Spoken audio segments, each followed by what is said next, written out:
Hey guys, very excited to come on here. I've wanted to do this for a really long time. I've always made a long story short. So I like to take this opportunity to dive deeper into my full miracle ibogaine story. So yeah, this happened ironically 7 years ago. I got better this month. So I can't believe it's been that long. I'm so happy, but I'm still here and thriving. And if you would have told me 7 years ago that I'd be where I'm at today, I would say you're crazy, and I wouldn't believe you. So never give up. There's always hope, and if I can get better, anybody can get better. So keep that in mind. And this is for anybody. This isn't just for people that have anhedonia, the inability to experience pleasure, have a hard time with drugs, or have mental health issues. It's open for everybody. If you need some deep insights onto what to do with your life, it's a game changer. It'll completely change your life for the better. I 100% guarantee you that. It's been the best thing that's ever happened to me. And I'm excited to get right into it. So 7 years ago, I had a breakup. I totaled my car. And then my mom, she went into life-threatening surgery. And this all happened within about a month and a half. That's when I developed the condition, anhedonia, the inability to experience pleasure.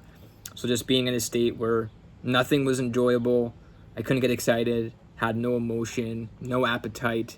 If you can even imagine something like that, very hard to describe. And I discovered that I wasn't the only one with these symptoms and this experience. I discovered thousands of people on forums on the internet reporting the same thing. They've had it for 5, 10, 15 years, and there wasn't any recovery stories at all. So future didn't look very good. I was in a very dark place, contemplating suicide. I was barely functioning with this condition for about 6 months before I even figured out what it was called or knew what it was. My therapist finally, after 6 months of dealing with it, told me the name of it. And they always thought it was a symptom of depression, but everybody that experiences it feels it's separate and it's what's causing the depression. And then, I was, my mom, they found blood clot in her lungs, and she did open heart surgery. This surgery wasn't around 20 years ago. And people that do the surgery, they have a better quality of life after.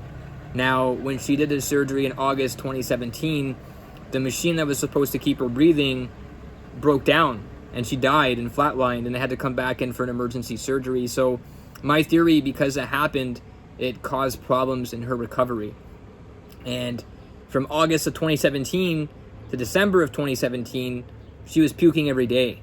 And this caused a lot of stress in my life. I had my grandfather has dementia as well, living in my house. I was sick, my mom was sick, and my grandfather's sick. It was a very hard time. So I took a leave of absence from work, and I started to experience pressure from the insurance company. They thought I was making it up, and they were giving me pressure to go back to work when I wasn't ready to do so. I tried a few things, and I got pressured into, or I don't know what's about pressured into, but I got 4 people in my friend circle said an antidepressant, SSRI helped them out. So I figured, I'll give it a shot and see what happens. I was really scared of the sexual side effects. That's why I didn't want to take it. I remember being downstairs with my friend, and I'd be like, yeah, should I take it? No. And I did this like 3 times. The 4th time I took it. I was meant to take it. I you know what I mean? But my gut was saying not to take it, but it still worked out. And I understand it better now that if I didn't take it, I wouldn't have found this treatment, this miracle treatment. So, but then not only did it not help my anhedonia, it made my anhedonia worse. I'd say like maybe I was at like 20% before taking the pill. Pleasure-wise, it's really hard to quantify the number. I still was suicidal before that. But after I took it, I went to 0%, where I couldn't enjoy anything, and my life got flipped upside down. I started getting insomnia, where I couldn't sleep anymore. The only thing that would let me sleep was a benzo, an antipsychotic, doing more brain damage. And then I developed a new condition, one called PSSD, which is persistent SSRI sexual dysfunction, where you had pleasureless climax. I couldn't get an erection. My genitals were numb.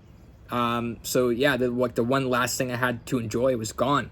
And I looked up online, and same thing. There's people that have that for 5, 10, 15 years, no recovery stories. So I'm like, oh my gosh, I can't believe this is happening to me. At that point, I was pacing all day long because I didn't know how to deal with it. I was getting blisters on my feet. This was going on for about 5 months. So not only did it not help me, it gave me a new problem. I think a lot of people, it's very rare for it to happen after one pill. Most people, they take this drug from the doctor, and they take it for 2 to 3 years. They try to come off of it, and that's when it happens for most people. And I think a lot of people have this problem. I think it's just not really discussed with the doctors don't really know about it, and it's a very sensitive topic. I would say probably 500,000 to 1 million, maybe even more than that.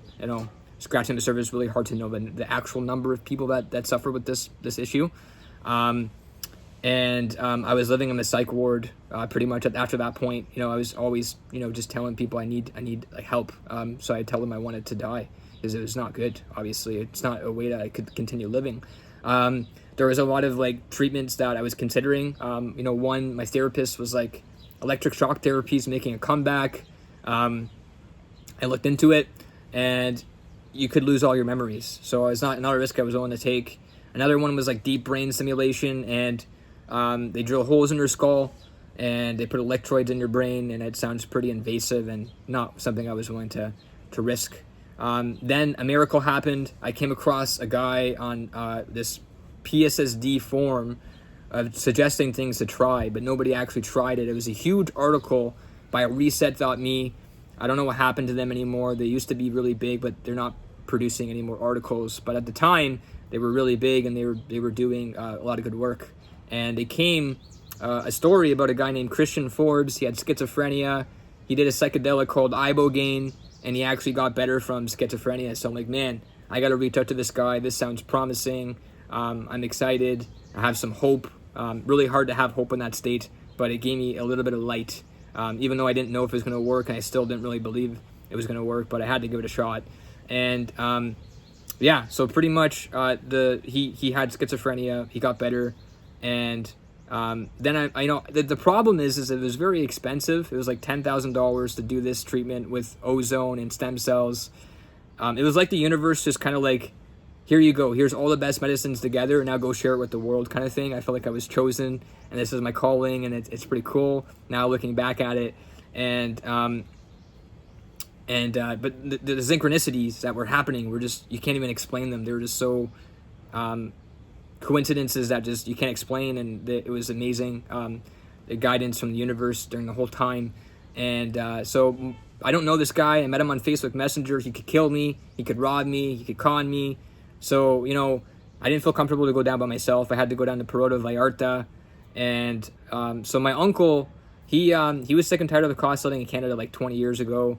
He took a backpack to Tijuana 20 years ago, never came back. He's been down there ever since. So I reached out to him. I said, hey, man, do you think you can meet me at this treatment center so I can go do this treatment? I don't feel comfortable going by myself. It's like a 4-hour bus ride for him to do it. He's like, yeah, no problem. I can do that for you. Very nice. Very, very grateful to this day that he did that for me. And I sent him to the website where I'm going to get treated. And Christian, the guy that had schizophrenia, his testimony was on that website. And my uncle tells me that he used to live beside him for 2 months in Acapulco. And I'm like, there's so many people in the world, and the odds that this guy, they know, my uncle and him, they used to live beside each other, are just what are the odds? So that was pretty cool.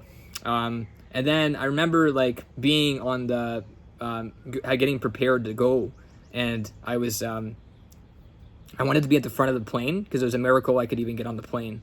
I was taking benzos and without pacing, and I don't even know how it happened. I barely could not pace with every hour or two. So it was I don't even know how I did it, but I did it. And I remember this lady, she was sitting beside me in the aisle. There's nobody in the middle, and she's asking me what I'm doing and where am I going to Vallarta.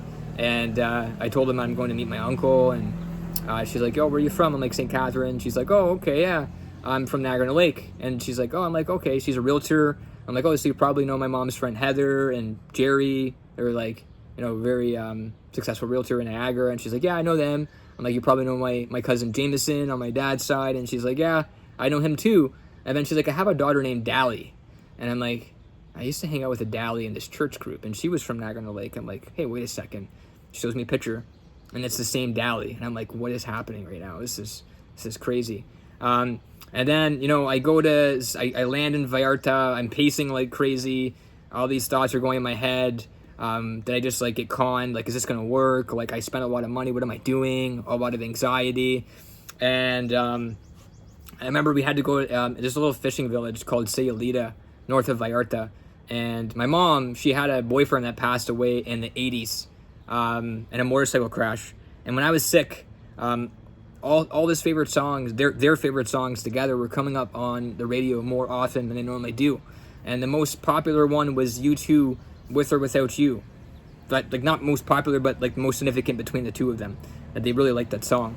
And that one was coming up a lot when I was in Canada. And then when I was in this little town, Sayulita, we're getting pesos, and that song comes on in perfect English at a kiosk. It's a different language. I'm like, what is happening right now? Next day, I did the treatment. I did Ibogaine, and it was like 10 years of psychotherapy within 4 to 6 hours. All my emotions came back. All my appetite came back. I was the happiest I ever felt in my life, and it happened overnight. It was incredible. I also realized that after this, just a day after, all of a sudden, not only did it eradicate my issues that I had with anhedonia and not experiencing pleasure, I was feeling pleasure that I never felt in my life. And I've always had an addictive personality. I was smoking weed from 13 to 22. I couldn't remember what I was talking about every 5 to 10 minutes. And I had a lot of motivation to quit. And because I just can't remember what you're talking about. Is definitely a lot of motivation to quit there. And something with alcohol, like my dad, bless his heart, he still has a hard time with that. Not his fault, just trauma. People deal with it differently. And I maybe it's in my genes or DNA. Not really sure exactly, but it'd be more so like if I wanted to have a beer after with the boys after ball hockey or with my friends. We'd be like, let's have a beer, guys. And I'd be like 5 or 10. I'd binge drink, and I just couldn't quit on my own. I don't know what it was. Just really hard for me to do so. And after this experience, it completely eradicated my cravings for alcohol immediately. And it'll be 7 years this month. I haven't had a drop ever since, which is awesome. So yeah, it's very profound. It's mainly used, as I've been posting in my, for heroin, opiates. Within 45 minutes of giving them Ibogaine, patient doesn't have any withdrawal symptoms. Gives them the opportunity to interrupt the addiction. It's the best thing on the planet for it. It's the best thing on the planet for almost anything. It's not like there's like nothing that Ibogaine doesn't do. It's amazing. It resets the brain in a way that nothing else can. So that way, when you do other psychedelics or other supplements, it makes them work better. That's why it's the best. And so I went through that experience, and then I was coming back from that trip. I did this. I did 5 doses. I was feeling really good, and I remember the washroom downstairs of the Perota Vallarta Airport was closed for out of commission, more or less. So I had to go upstairs, and if that washroom wasn't closed, this other synchronicity wouldn't have happened. So I told Christian, I'm like, we're like brothers from another mother now. We're super close. I'm like, hey man, I'm just gonna say goodbye now and go to my gate. So I go catch my flight. I'll go to the washroom upstairs. I go up there, and there's a kiosk, and it's like violin, and they're playing a song, and guess what song it's playing? It's playing, there's no like singing, but it's just the background song. I have it on recording of U2, With or Without You, and I'm just like, wow, this is incredible. So that was a sign that there was, now looking back at it, there's a sign that there's going to be some tribulations coming up, but it's going to be okay, and you're gonna get through it, and you're just not going to give up. And I didn't, and I got rewarded. So every 3 weeks, I noticed I was having setbacks, and I was having to continue to use Ibogaine. And every 3 weeks, I was feeling really good. It was working every time. So I was kind of going like this, up and down like a yo-yo, and up and down. So I was getting a little frustrated, to be honest. It never was as bad as it was before. But, I wanted to stay in that. I wanted to stay better, not having to rely on that to stay better. So this was it took some time. I started, I noticed that like Ibogaine stopped working I was using it from July till about December of 2018, and then it stopped working in December. I find because the stem cells work really, really well together, and that's why it prevented it, stopped working. Also, there's another thing too. Like I did 10 million stem cells at that time, and then as I used them stem cells, I did them in 2021 again. I did 150 million, so it's a huge difference, right? I'll get into that a little bit more, but I started using LSD and magic mushrooms every weekend from probably December 2018 to about August 2019. And that's when I started to, really understand that these medicines are very therapeutic, very safe when they're used in the right setting, and we've been lied to about them. And and then it wasn't like I was still relying on this to feel good every weekend, but which was I had a treatment which was way better than I had before, but I still wasn't where I really wanted to be, and it wasn't sustainable. So then I discovered ayahuasca in August of 2019, and that's when I started to notice that I didn't really have to rely on the medicine anymore. After that, I don't know if it was some energy blocks or it just went like a deeper kind of healing, and but yeah, that was a game changer. Once I did that, I started realizing this is a tool that I can use if I need to, but I don't have to rely on it, which felt really nice. Then I continued to use that medicine about once a month, getting a lot of knowledge and experience from that plant as a master teacher. And it was probably one of the most profound experiences, a lot of trauma that I released, a lot of indoctrination that I released, and a lot of belief systems that were showing me the truth, essentially, about reality and about who we are. And I felt it was one of the best things I've ever done as well. And now back, that would have been in 2019 and then of August, and then I was using that until about February 2020.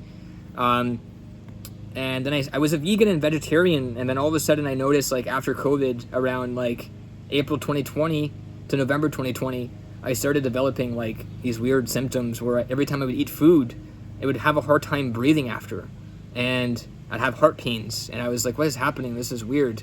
And I'd like call the 911, and the ambulance would come check my vitals and everything would be fine. You're like hoping that there's something wrong, because then they could figure it out, but everything was fine. And then, I was like, you know what, I'm gonna go down back in, this was 2021 of like March, and I was like, I'm gonna go back down to do the stem cells again, because I know that they're really good, and I just don't know how effective they are, because I did them all together, and I did a very small amount the first time.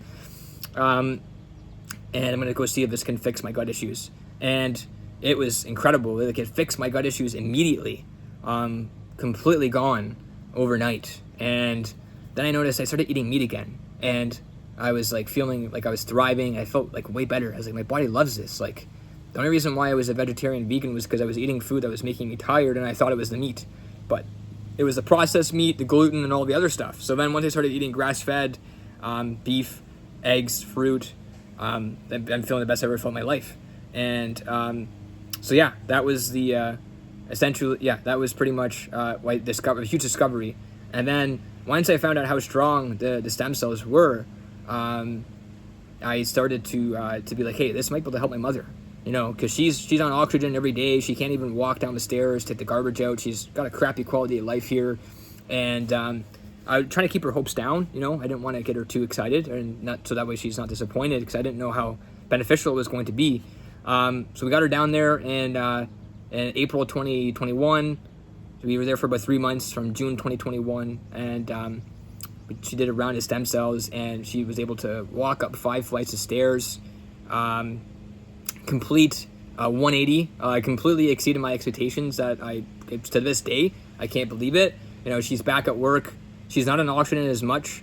Like, she's like not fully better, but she's got a way better quality of life, and it's a miracle. It's a gift that keeps on kind of giving back in a way, and just kind of showed me that like maybe nothing is nothing's uncurable through stem cells, is what I feel, and that's the universe showing me that. So so that's kind of like another miracle that happened, which is so cool, and so happy about that. And then I came back, and from that, and just now we're gonna make a healing center in September. So if anybody's interested, definitely reach out. We're gonna start this down in Mexico, and I'm really excited. I can't wait to see how many people we're going to be able to help. And I wanted to come on here to address other I think I mentioned it earlier, I might not have, but other people that have had anhedonia because I didn't get better right away. It's made them hesitant or have concerns, which is totally fair. I think because I had a lot of brain damage with the antipsychotics and the benzos, it really set me up for failure or having a harder time to recover. And then also the diet. The diet is huge. Ever since then, I don't rely on these medicines anymore. They're just tools, and I feel the best that I've ever felt. I don't have to do them. I just choose to because I get so much out of it. And they're medicines, and we got to look at these differently. So yeah, that's the long story. If you stuck around this long, I really appreciate it, and I'm always here, a phone call away, a DM away, and feel free to reach out anytime. Thanks, guys.